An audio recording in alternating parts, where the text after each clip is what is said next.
Assalamualaikum warahmatullahi wabarakatuh.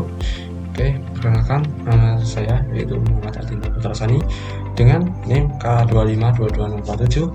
Asal universitasnya yaitu adalah Universitas 11 Maret.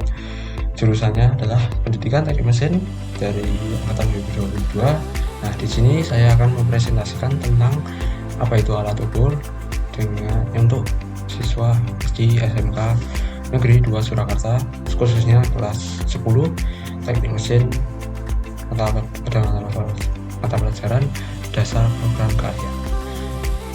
Oke, nah masuk ini yaitu alat ukur.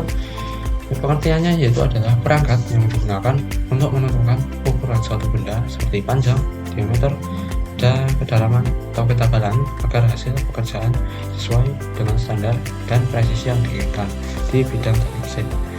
Oke, jadi alat ukur yaitu adalah perangkat atau instrumen yang digunakan untuk mengukur suatu besaran fisik seperti panjang, massa, waktu, dan suhu, dan lain-lainnya masih banyak lagi dengan tujuan untuk mendapatkan nilai yang presisi dan akurat dan sesuai dengan yang kita inginkan di job sheet-nya.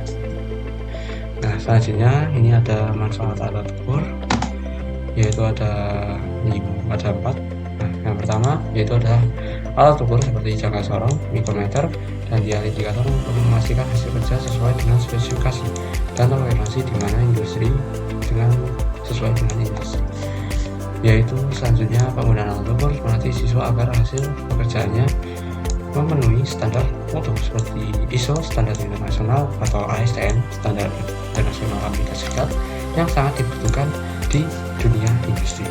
Nah, yang ketiga yaitu adalah untuk mengidentifikasi kesalahan sejak dini sehingga risiko cacat produk atau pemborosan bahan baku bisa diminimalisasikan atau diminimalkan.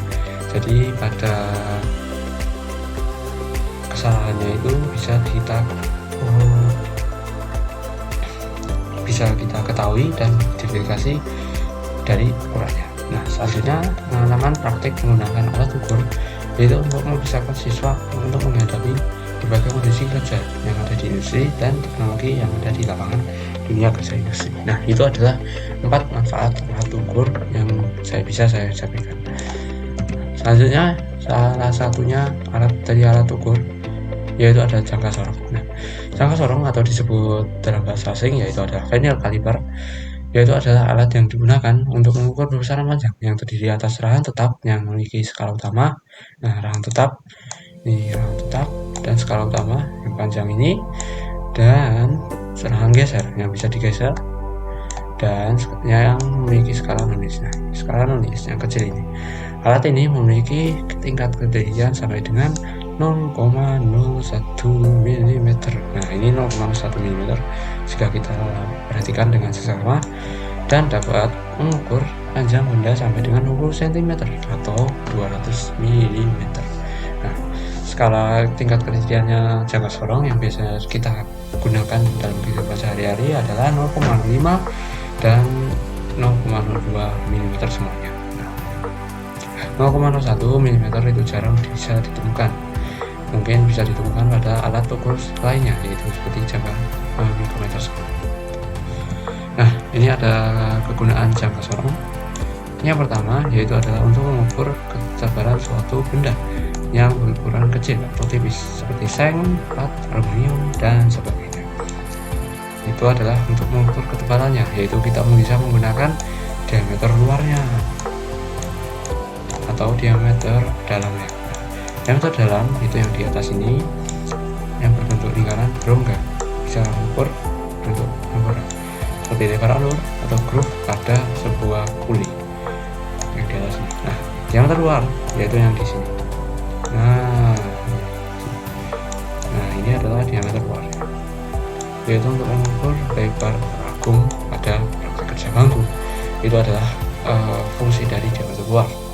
Nah, selanjutnya adalah kegunaan jangka sorong, yaitu adalah untuk mengukur kedalaman suatu benda.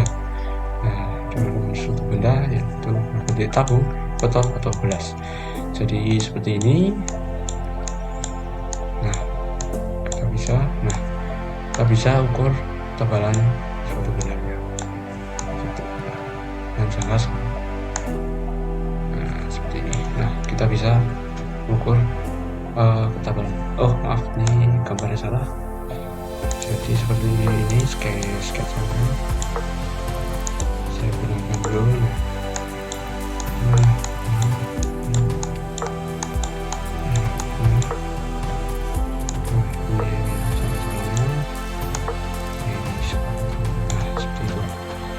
Nah, yang kelima yaitu adalah untuk melatih ketelitian, sabar, dan memahami konsep pengukuran pada presisi dalam hal membaca skala. Jadi dalam jangka sorong ini kita bisa melatih ketelitiannya, yaitu karena ukuran yang sangat kecil ini kita bisa melatih ukurannya dan bisa memahami konsep pengukuran yang benar pada jangka sorong itu bagaimana. Nah, selanjutnya ini adalah bagian-bagian dari jangka sorong. Nah, yang pertama ya adalah rahang dalam. Rahang dalam yaitu yang di sini, yaitu adalah untuk mengukur bagian dalam suatu benda, yaitu seperti diameter lubang ataupun celah.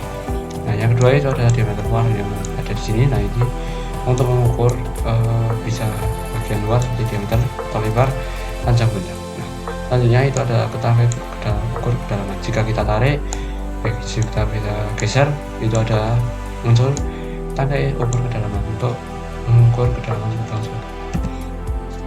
Nah, selanjutnya itu adalah bagian-bagian dari jangka sorong. Selanjutnya ada skala utama. Skala utama yang ini itu adalah menyatakan hasil ukuran utamanya. Dinyatakan dalam satuan cm ataupun mm ataupun inci. Kebanyakan mm ya teman-teman. Jadi umumnya panjangnya adalah 15 sampai dengan 17 cm. Nah, itu jika cm. Kalaupun mm yaitu adalah 150 hingga 170 mm. Nah, selanjutnya adalah skala non-Gauss. Nah, skala non-Gauss yang kecil ini yaitu adalah memiliki fungsi pada penambahan tingkat akurasi ekstra pada pengukuran.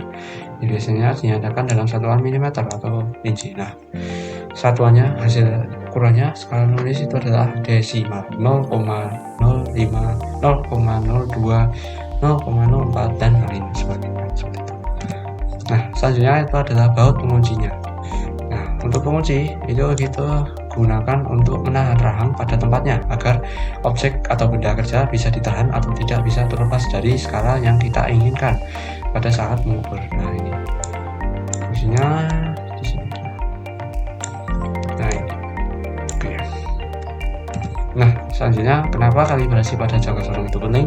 Yang pertama yaitu adalah untuk menjamin akurasi pengukurannya. Nah, kalibrasi menjaga agar jangka sorong tetap memberikan hasil ukuran yang tepat, karena penggunaan berulang atau benturan dapat menyebabkan alat ini melenceng dari standar yang kita inginkan. Jadi kalibrasi itu penting. Jadi saat mengukur ring ini itu adalah agar tidak menyebabkan melenceng dari standarnya, dan kesalahan kecil dalam pengukuran ini bisa berdampak besar, karena jika kita gambar 0,02 tetapi pada saat kita lakukan pengukuran malah 0,03, nah lebih, berarti harus kita ulangi lagi dari awal. Maka dari itu adalah pemborosan waktu.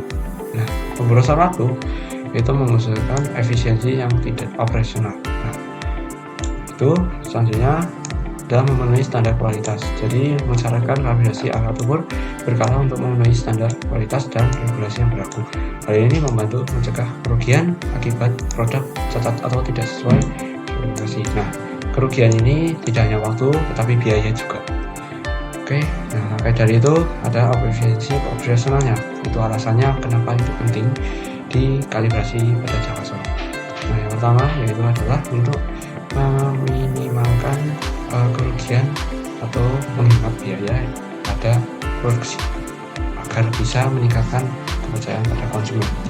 Nah, selanjutnya itu ada cara kalibrasi pada jangka sorong, yaitu kita pertama yaitu adalah memutar baut penguncinya berlawanan arah jarum jam untuk mengeluarkan rahang gesernya. Nah, setelah itu kita geser rahang gesernya ke arah rahang tetap. Nah, ini agar angka skala utama dan skala non-Gauss-nya 0. Nah, seperti ini.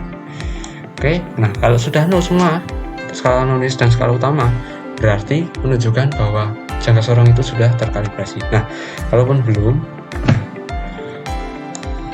Kalaupun belum, berarti jangka sorong tersebut rusak atau cacat. Nah, maka dari itu diganti yang lebih baik. Nah, selanjutnya adalah cara menghitung skala jangka sorong.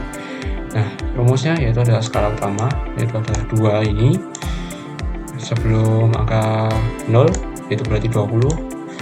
Skala ditambah skala non-nilainya. Nah, skala non-nilainya yang di bawah ini adalah 16 jumlahnya dari sini sampai dengan sini berhimpitan dengan skala utama. Nah, ini garis lurus dikalikan skala terkecilnya. Skala terkecil itu adalah skala ketiganya atau skala ketiganya, yaitu adalah 0,05. Nah, jika 0,02 berarti skala ketiganya adalah 0,02. Nah, oke, ini langsung saja. Nah, ini dari sini yaitu sebelum angka 0 ada 10. Nah, 10 ditambah skala non-nilainya dari sini 1 sampai dengan sini.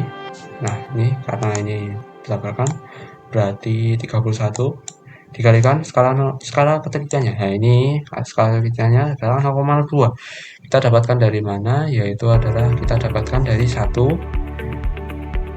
dari sini dibanding 50 karena jumlahnya ini semua adalah 50. Jadi 1 dibanding 50 itu adalah 0,02. Nah, maka dari itu hasilnya adalah 10,62. Dimana dari 10 ditambah 31 kali 0,02 adalah 0,62. Nah, maka dari itu 10 ditambah ditambah 0,62 mm. Nah, jika dikonversikan menjadi cm, maka dari itu adalah 1,062 cm. Oke, itu dari saya. Mungkin tadi sudah saya jelaskan apa pengertian alat ukur, kegunaannya, terus salah satu alat ukur yaitu adalah jangka sorong, yaitu pengertiannya apa, manfaatnya apa, bagian-bagiannya apa, kenapa kalibrasi itu penting pada jangka sorong, terus cara kalibrasinya gimana, dan yang terakhir yaitu adalah cara menghitung skala pada jangka sorong. Nah, oke, dari saya mungkin jika ada kesalahan mohon dimaafkan. Sekian, terima kasih. Wassalamualaikum warahmatullahi wabarakatuh.